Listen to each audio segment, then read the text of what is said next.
बकायदा मोदी जी के साइड में बैठा था और मैंने खुद कान से सुना है कि मोदी जी ने जब इजराइल के जो राष्ट्रपति उनसे बात करी थी वॉर रुकवाने के लिए कि हमारे बच्चे निकल जाए, हमारे देश के वासी निकल। कौन सी रुकवाई?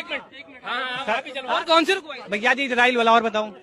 इजराइल वाले की बात ही नहीं, ये इनकी जानकारी है। लगातार मीम्स बने हैं, लगातार कार्टून चले, लगातार ऐड क्या चला, रूस और यूक्रेन की वार रुकवा दी, उसके बारे में बात चली। अभी नहीं इजराइल याद आ गया, पता कुछ नहीं है, शोर खूब मचाना है। Character and made everyone proud. We are up 2-1 in Test series and we will do best in 5th Test.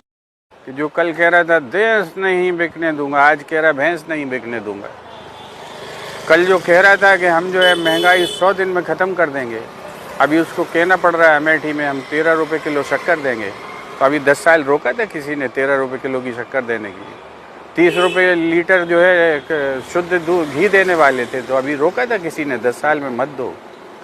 झूठ की कहानी खत्म हो चुकी है। लोगों को लगने लगा है कि ये हमें बेवकूफ़ समझ रहे हैं। ये भारतीय जनता पार्टी का जो तीसरा चुनावी जो तीसरा चरण है, इस तीसरे चरण में भी उन्हें स्पष्ट जनता संकेत दे देगी कि अब आप जाइए, आराम कीजिए। आप बहुत मेहनत कर चुके 18 घंटे, आपने इतना विकास देश का कर दिया है कि अब देश और विकास को झेल नहीं सकता।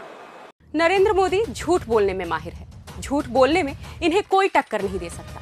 इनका एक और झूठ पकड़ा गया है। पहले आप नरेंद्र मोदी का झूठ सुनिए। जब से चुनाव घोषित हुआ है, इन्होंने अंबानी अडानी को गाली देना बंद कर दिया।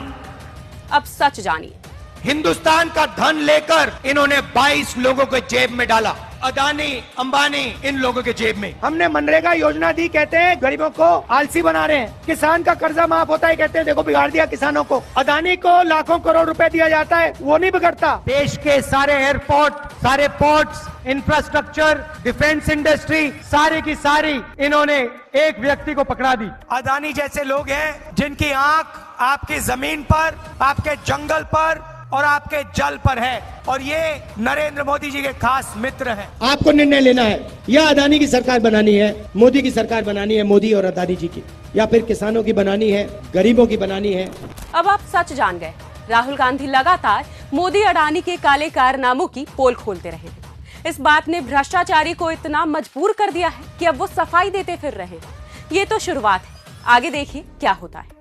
कुछ लोग अभी भी इस गलत फहमी में जी रहे हैं कि हालत इतनी भी खराब नहीं है देश में। डेमोक्रेसी, लोकतंत्र ठीक ही तो चल रहा है, इलेक्शन हो रही हैं, आगे भी होती रहेंगी। इस वीडियो को देखिए। मैं गुजरात के गांधीनगर लोकसभा से नामांकन किया था। मुझसे जबरदस्ती फॉर्म वापस दिलवाया जा रहा है। मुझे हाईजैक कर लिया गया है। अमित शाह साहब के लोगों ने मुझे हाईजैक कर लिया है। हो सकता है हमारी मौत भी हो जाए, मुझे मार भी दिया जाए। ये इंसान है जितेंद्र चौहान। गांधीनगर की लोकसभा सीट से ये इलेक्शन लड़ना चाह रहे थे, लेकिन इन्हें धमकाया गया और इन्हें अपना नॉमिनेशन विड्रॉ करना पड़ा।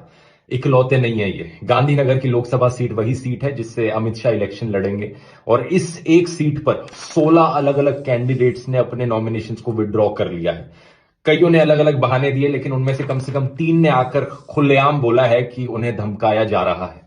फॉर्म कंप्लीट हुआ है, मेरा नॉमिनेशन हो गया है इलेक्शन लड़ने के लिए। तब से ही मुझे बार बार लोग फोन पर धमकियां दे रहे हैं, मेरे घर पर आ रहे हैं, जहां मैं जॉब पे जा रही हूं वहां तक पहुंच जा रहे हैं। इससे पहले सूरत की लोकसभा सीट पर भी यही हुआ। वहां पर बीजेपी कैंडिडेट इलेक्शन होने से पहले ही जीत गया, क्योंकि 8 जो बाकी कैंडिडेट्स थे उन सब ने किसी न किसी बहाने से अपना नॉमिनेशन विड्रॉ कर लिया। आंखें खोल लो, अभी भी समय है, वोट डालने चले जाओ। पता नहीं अगले इलेक्शन तक आपके वोट की कोई कीमत बचेगी या नहीं बचेगी। मैं देशवासियों से अपील करता हूं, इस देश को बचा लो। ये देश खतरे में है।